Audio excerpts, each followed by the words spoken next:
welcome back to Beating a Dead Horse. As always, I'm your host, Sean McKinda.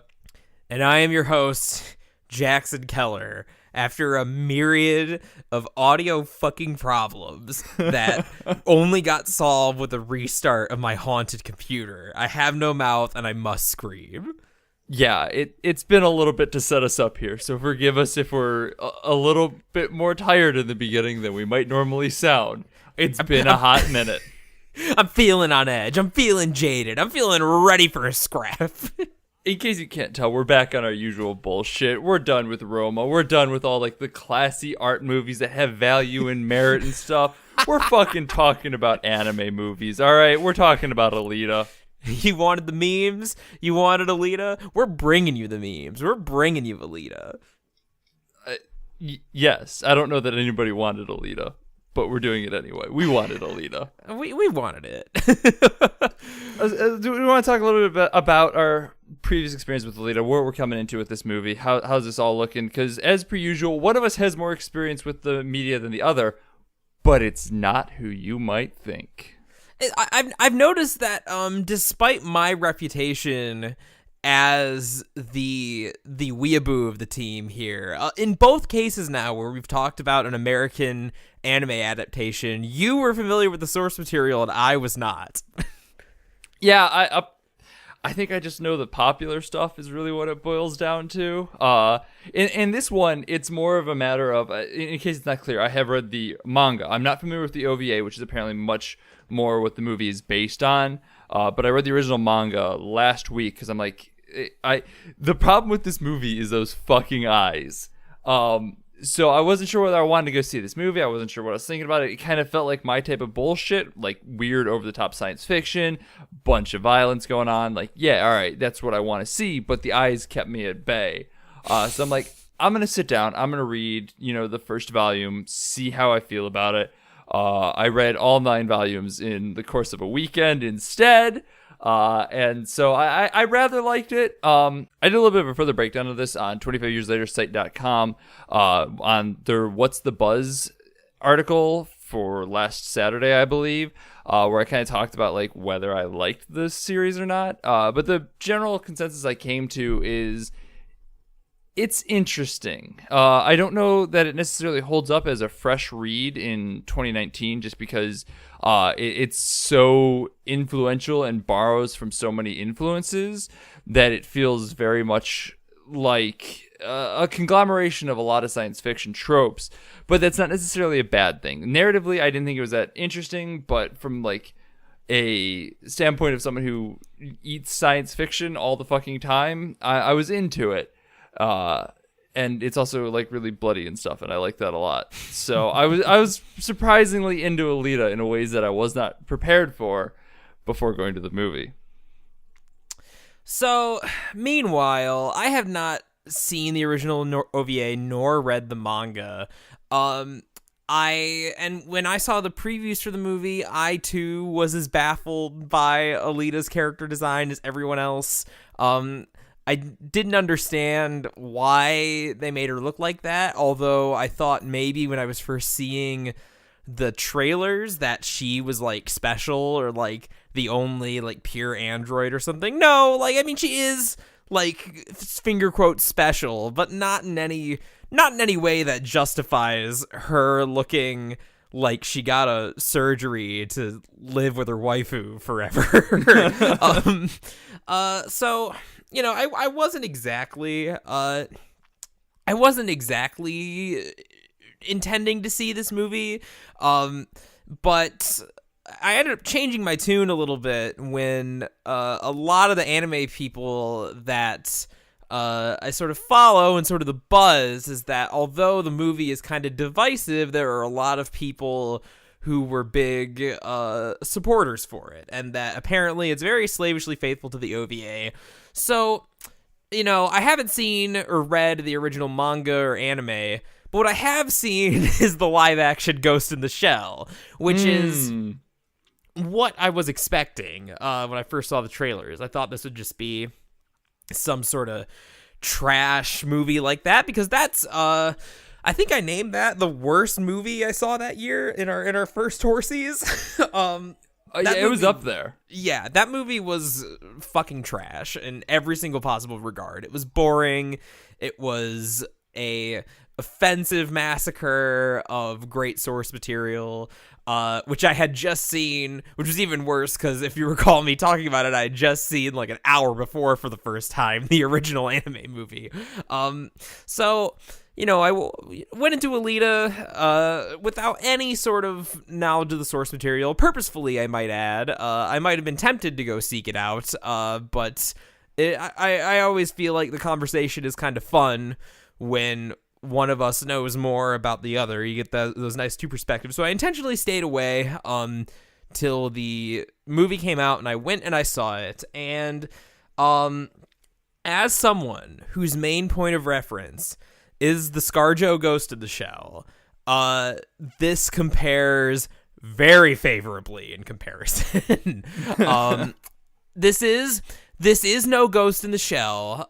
It definitely sounds like it's been sanitized to a heavy degree, which I'm sure Sean can speak more to. But for what it's worth, as someone who is just generally an anime fan, like is just as just someone who likes the anime aesthetic, I feel like the movie did a very good job of capturing that in live action, and the result is goofy but charming. And I don't exactly know what it is about the action scenes that really tickles me in the way the anime does, but it feels like it takes a lot of stylistic inspiration from the anime and from the manga in a way that goes beyond just replicating scenes from the manga, which is what the live action Ghost of the Shell did.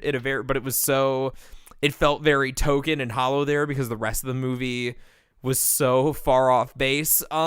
With every movement that Alita has, it's like it's like they really have made their best approximation of translating an anime character into live action, eyes and all, and it's fucking weird. But I was pretty into it. So I don't know. The movie wasn't great.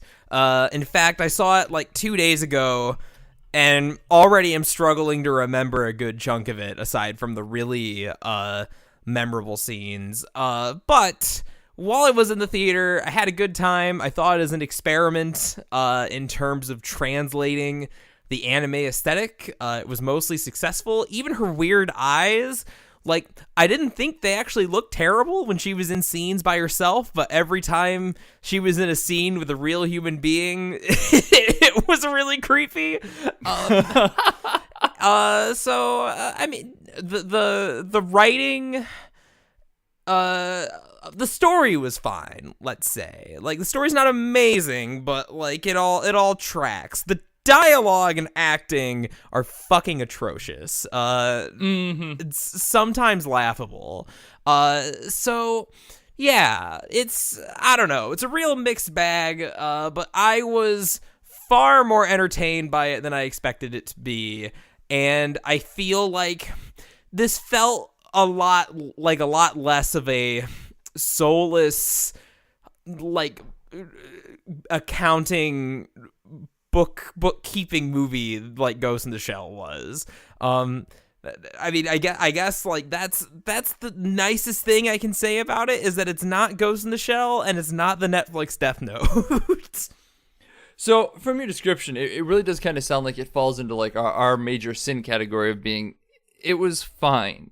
There's complaints about it, but like it doesn't feel like it fell in the kind of mediocre category. Like I would say elevated from mediocre, but it wasn't boring, but it's not something memorable. Yes. Well, it's weird because there are parts of it that are pretty memorable. It sounds like they were all ripped from the manga, and like in hindsight after talking to you. But for what it's worth, like if I had to, I guess if you ask me if should I go see Alita this weekend, I'm Joe Schmo, anime fan. I'm Joe Schmo, audience member who just wants to see a sci-fi action movie. Will I have a good time? My gut reaction is to tell you Yes, I wasn't bored. There's some cool stuff. It's just weird enough to be interesting, so I think it's worth seeing. So I think elevated from mediocre, yes, but that maybe, but like enough to where I think it is worth watching. Like, I do not regret having gone to see it, unlike a lot of other big boring blockbusters. So, All right. so I guess that's where I would clarify. In that when I say, obviously, like, saying that it's not Death Note and that it's not Ghost in the Shell is, damning by faint praise. And I do think that the movie does have legitimate merits, but it also has a lot of problems. So take from that what you will, I guess. I mean, on the other hand to this, just kind of where I'm at with the movie is, I didn't like it, I don't think. A lot of what I'm going to say is going to be hard to kind of separate myself from the source material with, but I'm going to do my best when I can. Because I tweeted out earlier that, like, I think I hated it. I think it fails on both a movie standpoint and as an homage to the source material. And I feel like, as far as movies go, it was kind of weirdly paced in a lot of ways. It felt like it wasn't really sure what its own identity was. Like, it kind of got lost in flip-flopping between Disney princess by way of young adult dystopian trend, and a dark kind of science fiction grindhouse movie, which Robert Rodriguez makes sense for in that case, but like the first half he does not at all. So I don't know. It was kind of a weird thing to watch. I felt like character motivation just kind of came and went, and I didn't fully understand what people were doing half the time.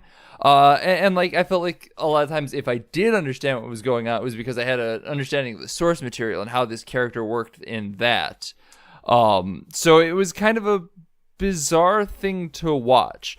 Now, as I said, I didn't watch the OVA, which is what this is apparently most taken from. So like, it might work way better as an OVA homage, remake, whatever you want to call it. But as someone who read the manga, which is clearly very different from the OVA, it felt strange. And so, like, to go from the manga to this, using the manga as my source material, it also failed in a lot of ways, because a lot of what the manga relied on was kind of body horror and like the thematic idea that the body is not what's important in a human, it's the mind. And so, like, when it didn't play into that really at all, like a huge core tenet of the original story is that the brain is the only thing that needs to be alive. Like, people look like they're dying in the movie, but it's never really clear whether they do or not, just from my understanding of the manga, where as long as their brain's alive, they're alive. Like, they can be brought back, put into cybernetics, and they're good to go. So like, a lot of times I felt kind of confused. Like, how should I be concerned about these people getting decapitated, like the movie seems to want me to, or should I acknowledge that they're fine as long as their brain's still alive and go from there? And before you even jump on and say, well, that's just the source material, you shouldn't look at that, the movie itself kind of plays that at one point, where a character is decapitated but still talks for a couple seconds. And yet other characters get decapitated and you kind of feel like they're dead.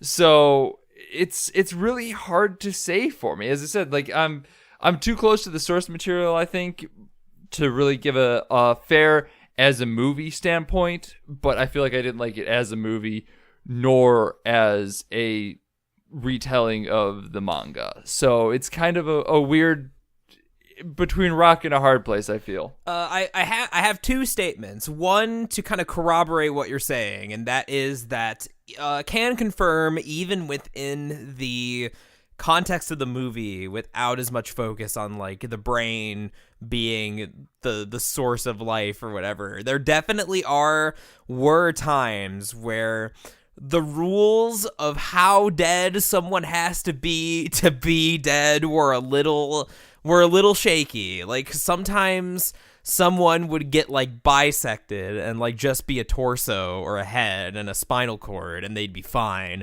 But then other times it would seem like she would stab someone in the gut who looked like mostly cybernetics and they would die, which was weird. But so yeah, can confirm the logic there sometimes isn't fully clear. My question though is that which characters did you feel like the motivations weren't super clear on? Because that was actually like one of the things that I felt like I had a reasonably okay time keeping track of, and in fact it felt that's part of what made the dialogue so clumsy to me, is there were so many turn to the camera and say what I'm about moments. I'm looking mainly at Chirin. I don't really want to get into why, because that falls into spoilers, which we'll talk about that later, I promise. But like I felt like Chirin's motivation toward the end got a little weird. Like it played into some things that I wasn't a fan of. Let's put it that way. And I mean I think that's really the big one, honestly. I'm kind of going down the list here now. Who was Chirin again? Chirin was Dr. Vacuum Cleaner's wife. Okay, I see. Yeah, Dr. Vacuum Cleaner. Yeah, okay. No, I get what you're saying now. So her things kind of felt weird at some places. Zapan felt kind of strange in a couple places. Like, it's one of those things where like I can't tell whether their motivation is weird because I'm, fighting with my understanding of their characterization within the novel, or whether they felt weird because of the movie. Now, this doesn't say anything kind about the movie, but who is Zapan again? Zapan was the face guy. The face guy. Oh. Yeah, the one who she makes fun of because he spends all his money on his face stuff. Oh, okay. Yeah, no, his motivation definitely... it definitely felt like he was only coming after her. Like, the way that he decides he's gonna fuck with her. Because like, I get that. I mean, I guess this isn't too spoilery, but she kind of humiliates him at the tough, like, mercenary bar. And at the Kansas. Yeah. And so he wants to get back at her. Like, fine. But the way he goes about it is pretty strange and roundabout. And I don't know what exactly he's trying to prove. Or, like, I guess, like, he says what he's trying to prove, but that it doesn't feel like that's not what their initial beef was about. So, yeah, I know. I get what you're saying with him, too. Okay.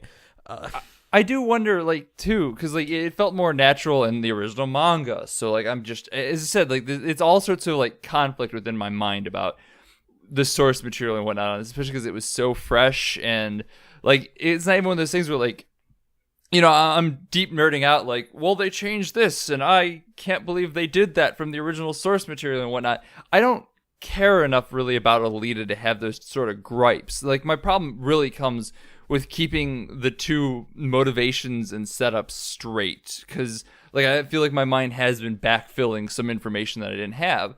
I will say though, Chirin is not in the original manga, so it's really hard for me to be like that motivation is conflated in my head. Chirin, I felt, didn't work from the word go, essentially. But once again, she's not in the original manga, so maybe I'm just angry that she's here. Who knows? Come at me with your hot theories, I guess. Is there anything else we want to really cover about our review? I think that's about all I have to say. Yeah, I don't know. If you're unsure, if you're avoiding this movie because it looks boring, which is also kind of the impression I got from the trailers. I mean, any story about androids, robots, cyborgs, it's a big red flag for me. I've said this multiple times, but it bears enough repeating. We don't need another Chappie in this world. And every time I see a movie about robots now, I just can't help but think of fucking Chappie. So thanks, Neil Blomkamp, for ruining science fiction, the whole genre. But I don't know. I think if you have any interest in seeing the movie at all, you should just do it. It's been divisive. So, like, yeah, especially if you're a fan of the manga, you might hate it. But you might have a good time. So let me just go. Let's just do it and be legends, man.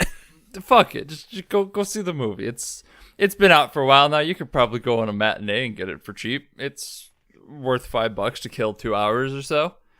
I went by myself at 3:00 on a Monday, and at first, like, there was a surprising number of people showed up for that time period. But at first, I thought it was just gonna be me and this old man, also alone, very out of place in this anime movie. So, props to you, old man. I mean, if it makes you feel any better, I went on Monday at like 7:00, and it was 4 people, all of us sitting by ourselves. So. Well, take from that what you will. So do you want to talk about spoilers and stuff like that? Because I want to talk about the manga and comparisons and stuff like that. And before we dive into spoilers, I will say what my discussion of the manga will be limited to like the first 3 novels, the stuff that's really covered in this, and I'm not really going to dive into heavy spoilers like themes or ideas that might be presented within it.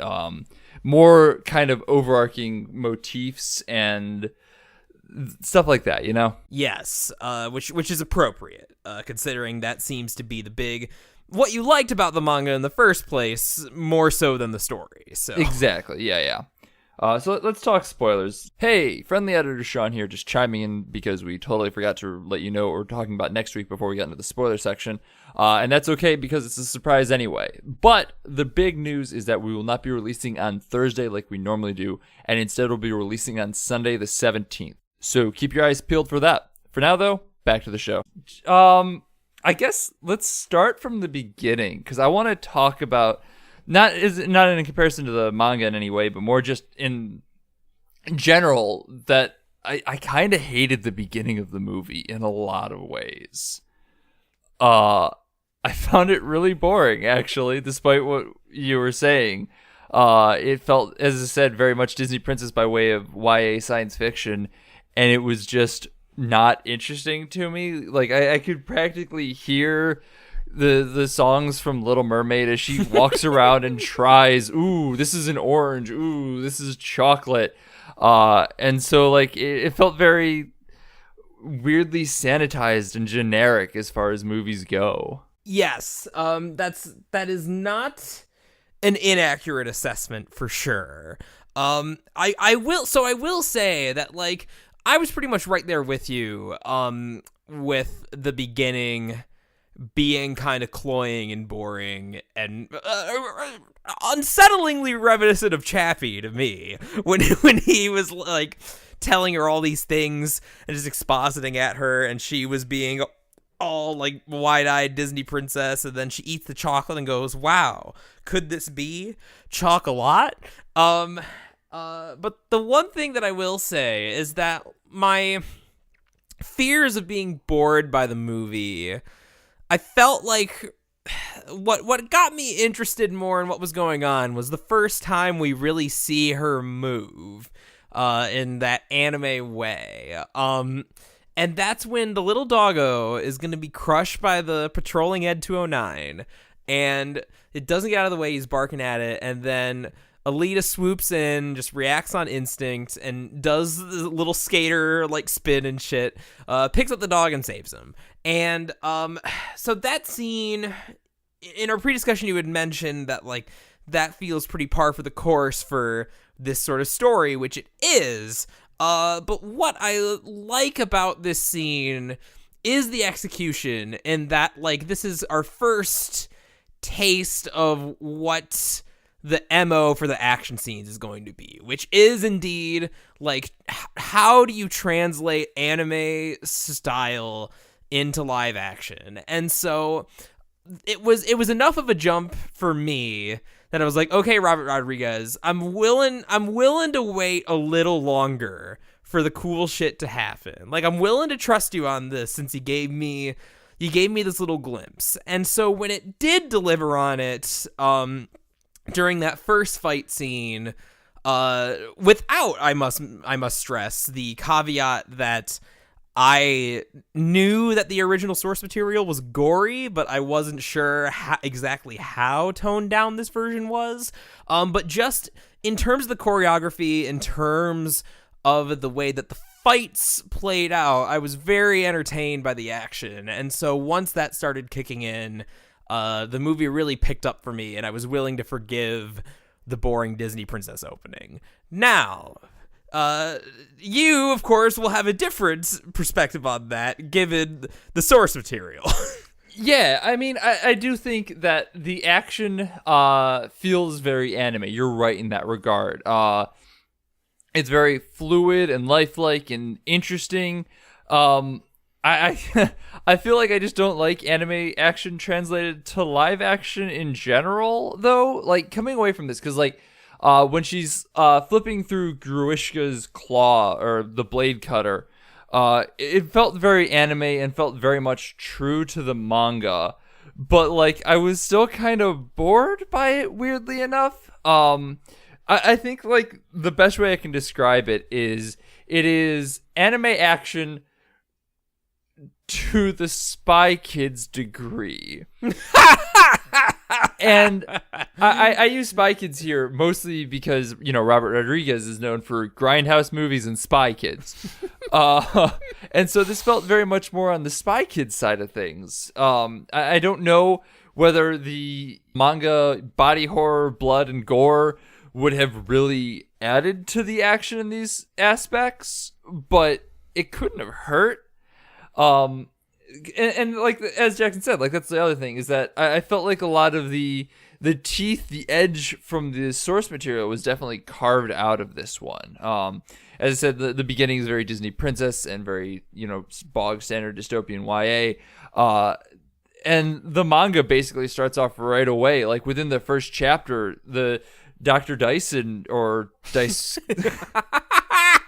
The fucking doctor, the main character, or the main doctor, Dr. Ito, is in the manga. His name is Daisuke, and I guarantee I just butchered that. And I apologize because I can't pronounce words in English, let alone any other language. So just tell me how to pronounce his name, and I'll do better next time. Attempt to. I won't. I'll be very bad at it anyway. But they changed his name to be Dr. Dyson Ito in this, and I refuse to call him anything other than the Vacuum Doctor because they just changed his name to a fucking vacuum. Side note, it's incredibly weird that they changed his first name without bothering to change his last name, because Ito still sounds very Japanese for a very not Japanese Christoph Waltz character. Yeah, like, a lot of the names are like a lot more Germanized actually in this, and I've actually done a lot of research on this just to kind of figure out what they changed for the movie and what they changed for the OVA from the original manga, and it turns out like the names are much more in line with the OVA names. So take from that what you will. They might have just Germanized a lot of it for whatever reason. But yeah, no, they definitely made Dyson just fucking Dyson.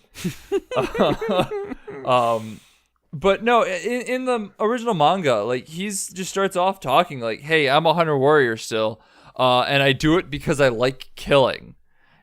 And that's just gone from this. Like, I felt like that would have kind of added some punchiness to the work that they do, and like really kind of underscored how seedy hunter warriors kind of are, which I feel like the designs of the hunter warriors in this very much reflect the designs of the hunter warriors in the original manga, where they're kind of sketchy looking. They look nice, but at the same time there's an air of just distrust around them because they are literally bounty hunters. So when she goes to the barn, it's just like, hey, I need you heroes, and I'm like, what the fuck are you talking about, Alita? Heroes? These people don't look like heroes. They don't act like heroes. Why are you calling them heroes? But I digress. Basically what it really boils down to is I miss a lot of the gore and themes from the original. I miss a lot of the ideas of human waste and the necessity of the brain over everything else, and like it felt much more just standard science fiction, and I feel like a lot of the ideas that came from the original manga got wiped away into something more bland and blasé. Like, even the motorball section, which, Jackson, I feel like you mentioned you liked, it felt a lot lamer because it's just Rollerball, like the 1970 whatever movie Rollerball. Like that's all it is with robots. And like in the manga it was just Rollerball 2, but like they got a lot more into the dissection, and like I vividly remember at one point somebody's brain gets cut out and like you see it still thinking as it hits the ground and just smears. Oh, daddy, give me that. Yeah, like it's great. And they just don't have that. It feels like lame Rollerball. It, like as I said, everything about this movie just feels kind of lame, and I hesitate to say that it's just me wanting more of the gore and body horror of the manga, because they do give us some of that, but everything else feels really lame by comparison. So I don't know. So Spy Kids, I'm glad you brought up Spy Kids, because I think that a lot of what you said helps crystallize what charmed me about the movie. And it's that a lot of it is extremely goofy. It is just Rollerball with robots, and that's extremely goofy. You do have Christoph Waltz with a giant rocket scythe, and that's extremely goofy. You do have, Alita, this uncanny valley abomination in a trench coat, being a badass bounty hunter, despite looking like a 15-year-old girl, and calling upon these finger quotes heroes, and then wiping the floor with them in a bar fight, and that is extremely goofy. And I love how extremely goofy this is. Because, and I guess that might be the other. An extremely goofy movie. It is an extremely goofy movie, and so that's the thing that. that one sounded more like banjo.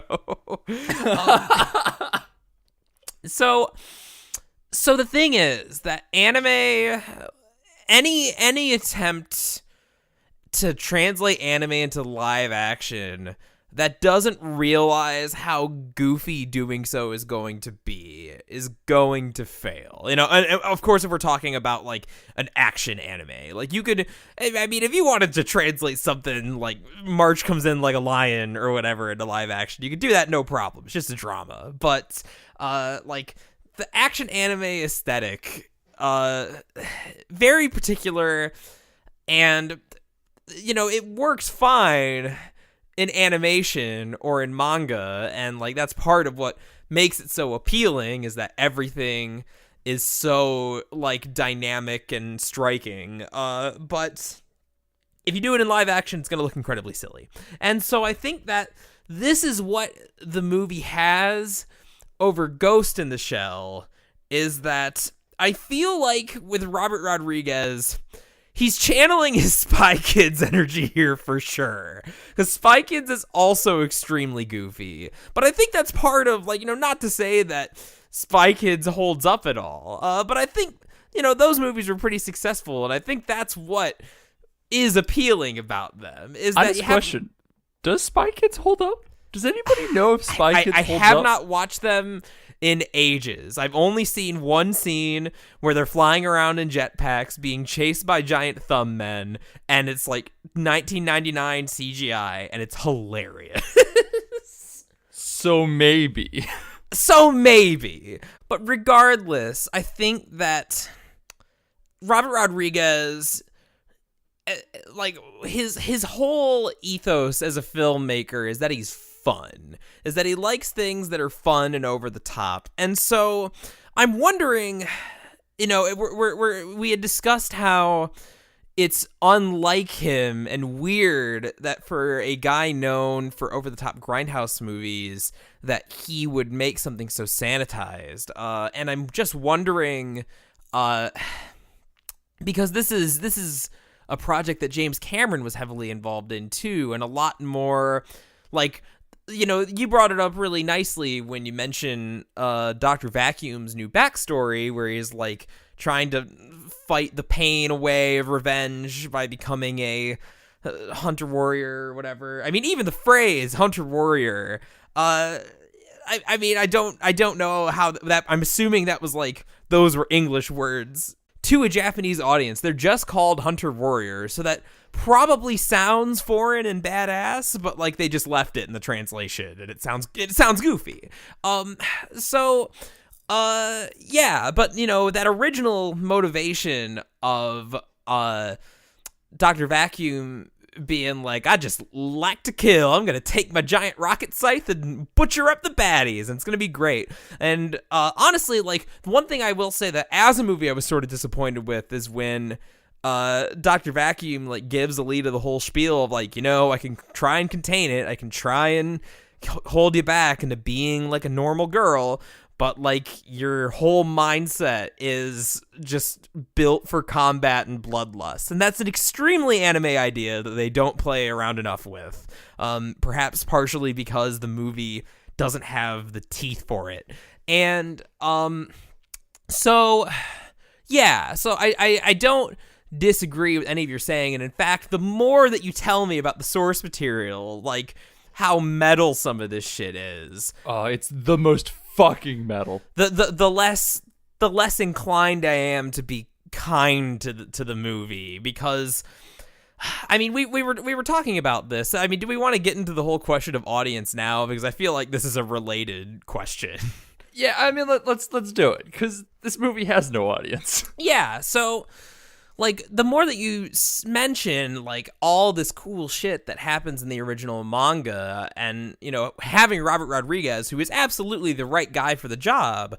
Oh my god, yeah, no, silly and gory is absolutely what this movie needed to be. Yeah, and so, why isn't it R? Why, I think that this is definitely a case where, the movie, it's not a total flop, but it sounds like it's been underperforming, like it hasn't been meeting expectations, and I wonder if that extra little push that it could have gotten from having these crazy anime action scenes plus the gore would have been enough to sort of get people to take notice and at least make it into some kind of cult classic, because I feel like put it on par with, like, Kingsman or Deadpool or something like that. That level of gore. It feels like every year or so in February, there's like one movie that's like an action movie that doesn't quite have the budget or the brand recognition to compete with all the DC, Marvel, Star Wars, Transformers, what have you in the summer.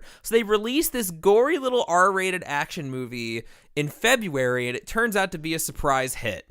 Deadpool had the brand recognition, but, in that case, it didn't have the budget. Like, it was basically just made because Ryan Reynolds wanted it to be made. And so this feels like the prime candidate to fill that slot of, our movie made because there's someone who's pretty passionate about the project.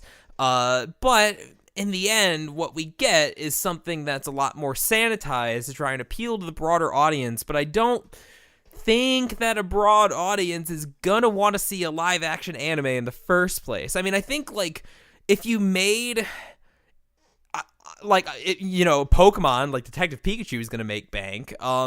I mean, if you marketed it right, you could probably, if the movie was decent and you marketed it right, like, Dragon Ball and Sailor Moon probably have enough, like, cultural weight in the West to make a movie like that successful. Again, contingent upon whether or not it was a good movie. We've already seen a bad Dragon Ball movie, but, like, other than that, I think if you're making a live action anime movie, you're already dealing with a pretty niche audience.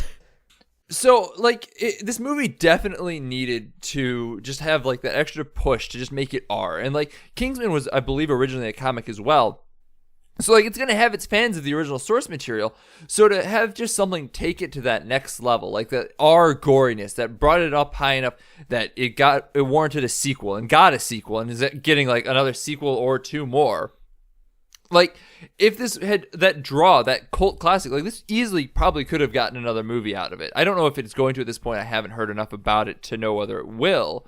But instead, we get this movie that, ignoring the fact that it's an anime movie with weird anime eyes in it, doesn't feel like it appeals to anyone. Because I mentioned this a little bit. Like, the beginning is very dystopian young adult novel type of thing going on here, which feels like it would draw in the crowd that would like that type of thing.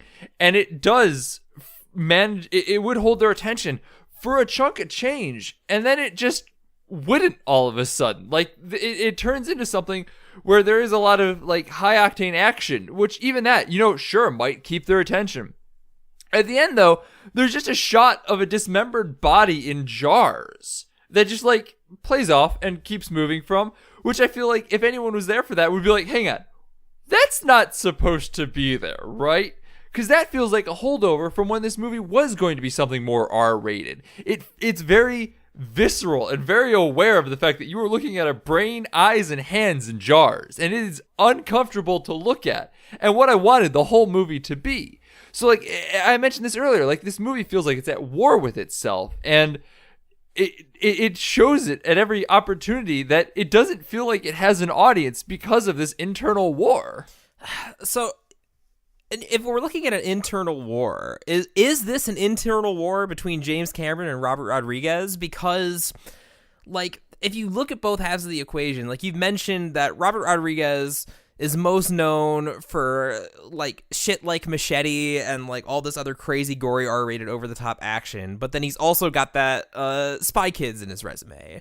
And then you have James Cameron, who, I mean, honestly, like it seems like they were both interested in and passionate about the project, but for different reasons. Because James Cameron, like if you look at the trajectory of his career, it's like starting from kind of an edgier, maybe more indie like sensibility, like starting from early in his career with Terminator 1, which is like a big famous cultural touchstone now, but it's a pretty gory action movie. It's pretty low budget and like hard hitting for its time. And then just slowly, as James Cameron sort of realizes that his strengths are in making these kind of like pop cultural like crowd pleasers, which I mean he is very good at. Like to his credit, I don't know if there's, he knows how to take the tools that other people have created and create something that is in the moment very good and entertaining, but ultimately incredibly forgettable. Like his original stuff, when it was edgier and weirder and different, like Terminator and The Abyss and stuff, create interesting set pieces that do interesting different things. But then Avatar happens, where it's, a cultural zeitgeist moment where everyone goes to see it. But the huge joke is that no one can remember it. And so it gets lost kind of to the annals of time, or would have, had they not made like 10 more of them. So that is an interesting question. Like originally I was going to say that I don't know that it was necessarily Rodriguez v. Cameron as much as it was them v. like the producers. But presenting it in that way, you're not wrong, because it does turn into a matter of a very homogenized crowd pleaser, picking and pulling the parts that work from other things to create something that is ultimately effective in the moment, but like you don't remember it. Like I do not remember things from the beginning other than the fact that I felt like I was watching a Disney movie. I remember the rollerball and stuff. No, and I remember particular moments and shots. Like my favorite is after Alita gets her shit wrecked in the original body and like does this crazy thing where she like uses her single remaining arm to like launch herself into the air and drive it into Marcus Phoenix's eye. And so that's super cool. And I can remember a lot of individual things like that, but any sort of like story, anything in between those set pieces or like the big money shots, just poof, completely gone. And it's only been 2 days. Yeah. And so, I mean, I don't know what's up with James Cameron. It's interesting to think about because even, is it really just a matter of like him losing his edge? Because if like I'm thinking about kind of the trajectory of his career, and you have, Terminator 1 and like The Abyss, a lot more like edgy sort of indie sensibilities. You have Aliens, which is, I mean, it's no Alien 1, but it's iconic in its own right. I certainly wouldn't call it forgettable. And it's ditto with T2, because Terminator 2 is still violent and is still like has some of those elements from T1, but the big criticism of it is that it's basically a kids movie, and that you have, boy John Connor and his like surrogate daddy the Terminator, and that's and that like that's like, this is the point in his career where there's still some of that kind of like violent alternative core, but being filtered through this more like crowd pleasing lens. But I like T2. I like Aliens. I think that he's effective at being that. And really, like, I think the only movie he's made that's been super forgettable has been Avatar, which, to be fair, I guess, like, it's strange because that movie took him so long to make him so clearly a passion project. Whereas like his previous movie would have been Titanic like 10 years before. And I mean, Titanic's certainly pretty memorable. And it's, the definition of a crowd pleaser. So I don't know. I don't know what's going on with James Cameron. Honestly, my question is, I don't know that he's necessarily lost his edge as much as he sees where the draw is. Because like I don't want to say like he's a bad director or like lost what made him a good director as much as he's just like, look, I can make movies that will appease many people and bring in the money and do whatever the fuck I want with my life at this point. And like I can't blame him for that really, because like I don't know, it's hard to say. I'm second guessing myself as I'm saying it. Well, and so because the thing about James Cameron, I think what makes the narrative more complicated than just like the executives told them to dumb it down is that by all accounts, since Cameron gets like a story credit on this, and I think he gets a producer credit. But by all accounts, it sounds like this is a project he's wanted to make happen for a while, and so I don't know. Even on the producing side, it seems like everyone involved is passionate about it to one way or another. I just think that the vision, that might be the problem. Yeah, like that, like maybe what one person sees in it is not what another person sees in it, and like there's this, it ends up sort of recreating the anime feel, but without getting to the heart of what was appealing about the manga in the first place. Too many cooks, like. Straight up, this might just be a too many cooks type of issue. I mean, you know what? I'll take a flawed movie where the issue was there were too many cooks over Ghost in the Shell 2017. Like, this one had some ideas and they did some interesting things. Whereas apparently Ghost in the Shell, you're saying, is basically nothing. Ghost in the Shell is the most nothing movie I've ever seen, I think. Bravo to Ghost in the Shell. Bravo. Most nothing movie Jackson has ever seen. Let's round of applause. I take that back. Hurricane Heist is the most nothing movie I've ever seen. But Ghost in the Shell is a contender. Oh, I always forget about Hurricane Heist. To which I think the only answer to that is exactly. Oh, man. Hurricane Heist. Well. But yeah, I think that kind of really summarizes a lot of our complaints with Alita. Is just like, or at least my complaints, and I think kind of what I've influenced Jackson into agreeing with my complaints as. It's just like it wants to be too many things, and it kind of whiffs on a lot of them. Like not like a hard whiff, like it catches a corner of the ball and pops it off into a foul or like a single or something. But like it doesn't take anything home ever. It just kind of are those baseball? Did I baseball right there? You're asking the wrong guy. Yeah. So I mean, it definitely. The more that I learn about the source material, the more of a step down this seems like. I will say that overall I still liked it just because I was charmed by the goofiness of translating anime so faithfully into live action, like the anime aesthetic. It's an interesting experiment, if nothing else, and that's more than I could say that for a lot of movies. I mean, it is one of the two final frontiers of movies. Like we have not had a successful video game movie, and we have not had a successful anime movie. And one of these days, someone's going to figure out the code, the key to doing it. And the answer is Overlord if you're trying to make a video game movie. And if you're trying to make an anime movie, make this, but make it gorier. Like, That's your solution.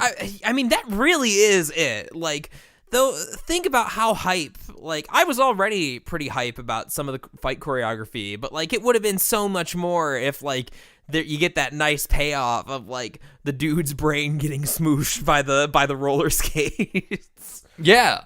Like there's just little things that I feel like it would have really added the punchiness. Because like as I mentioned in the beginning, like it felt like it didn't have a lot of teeth, and like just a little bit more punchiness to a lot of this stuff would have been really effective.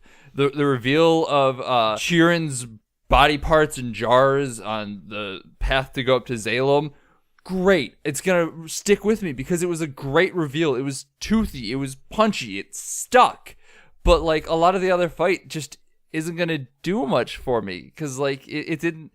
I didn't get any sort of visceral response to it. It all kind of just fell with a thump. I remember my point about James Cameron and like a specific moment. I can remember what got me on that tangent was you talking about Dr. Vacuum's motivations, because him having this sob story, like that's very much a place where I could feel James Cameron's hands on the reins, where I could totally see him saying like, all right, like, this is a cool sci-fi thing that I'm into. Obviously, James Cameron is into sci-fi. But, like, I could totally see him saying that, like, the motivation of this character is too thin.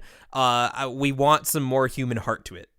So let's give him this daughter, and it'll be more of a human story, because I like that movies about this parental, surrogate parental connection, you know, Aliens, T2, what have you. So like I think that was my more, instead of just pure conjecture about like James Cameron's influence, like that is a moment where I would say that like I don't think that his motivations would have even been cynical in that moment of just like, here's the kind of movie that I like to make as a James Cameron production, but his vision just didn't gel with Robert Rodriguez. Let's have Alita, let's copy the moment beat for beat when Alita launches herself with one arm into a dude's eyeball. Yeah.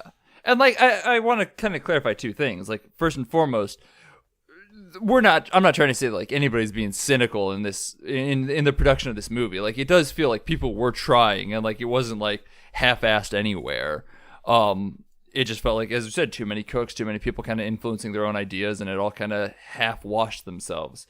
And the other thing, too, is, as we mentioned, I read the manga expecting that would be more of the source material, totally missing over the OVA, and, like, Sheeran and the dead daughter could totally be in the OVA, and were just dumb and didn't realize it. So, take from that what you will. It must be, because everyone I've spoken to or, like, read like their opinions of online who has seen the OVA has said that it's slavishly faithful to it. So it at least like a good chunk of this must come from that.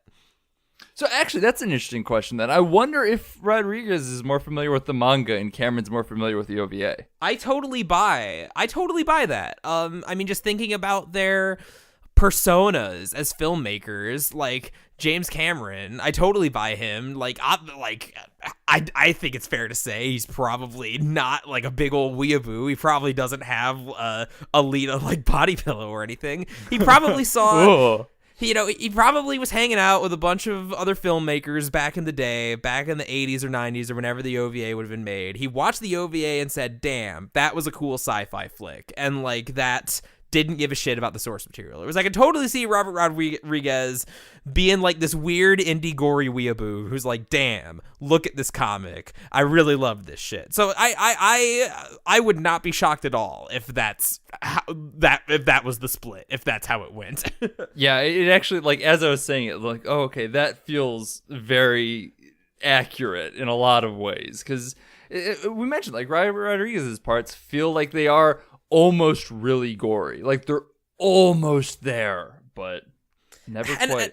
A side note on the gore is that, like, if they did want to go about the fool's errand of making it PG-13, even I, someone who wasn't familiar with exactly what extent the manga went with the gore, was disappointed that there wasn't more of that satisfying gooiness, particularly because they have, like, Metal Gear Rising style fake blood. And, like, you can easily get away with like spewing a bunch of fake blood everywhere as long as it's blue or white and not red, because the motion picture Looking at association. you, Evil Dead.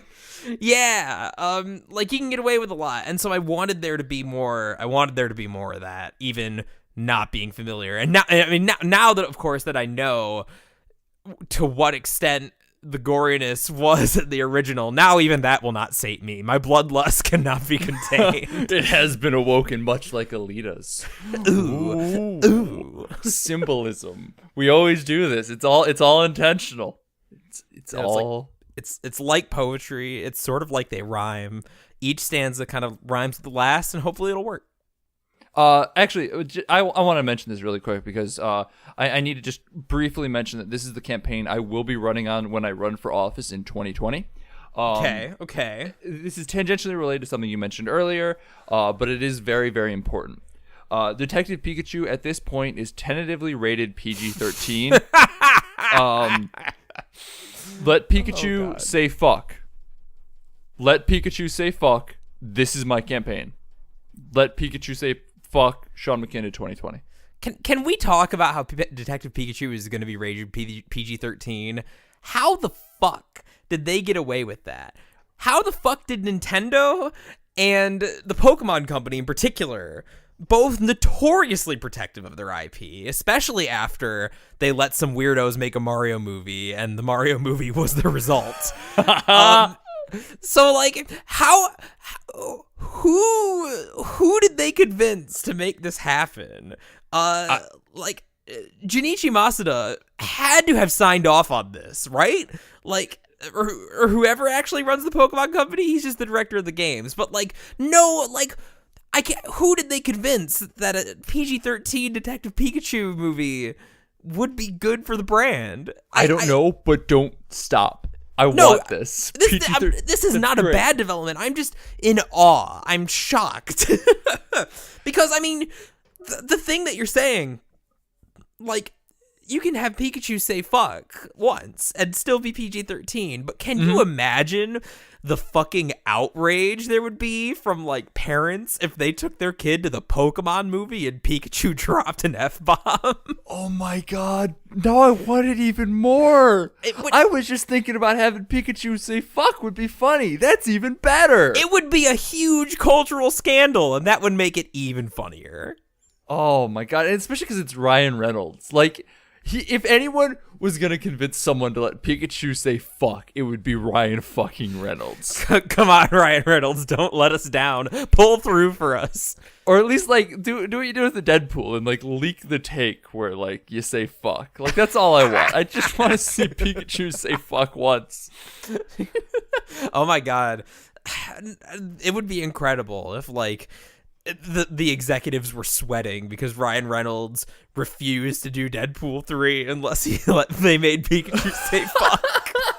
That's where he cashes in his Deadpool clout. Oh my god, please. That's all I ask. And that is my promise as well. So please, Sean McKinnon 2020, let Pikachu say fuck. I'd vote for you. And if you would like to vote for me, you can do so on my Twitter at Sean_McKinda. I post about like my movie hot takes and stuff like that, and contribute to Twitter in absolutely non-meaningful ways ever. Ouch. Other than that, though, you can find some of my work on isortative.com. More than that, right now, you can find my work on 25yearslatersite.com. I've actually been doing a lot of writing for them, and I've got stuff coming up in the works. So, like, pay attention over there. I've got a lot of material planned for release over there, so check that out. And I also stream, so if you want to check that out at twitch.tv/helps_skippy. And I'm Jackson Keller, and I'm on that stream on occasion, and it's a good time. Otherwise, don't talk to me or my son ever again.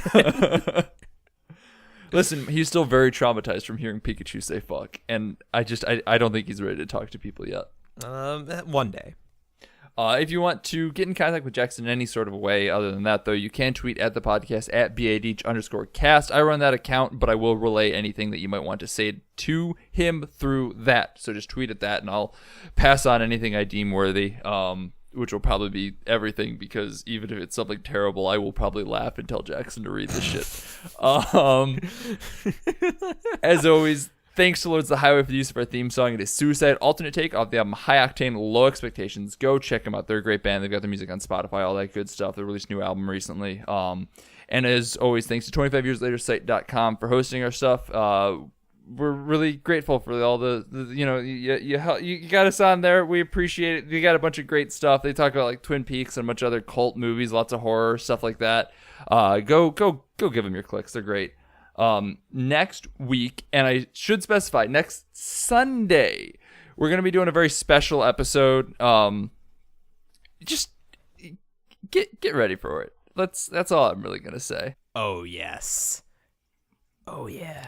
It's going to be good. It's going to be good. So yeah, tune in for that on Sunday, the 17th, not the 10th. But until next week, bye.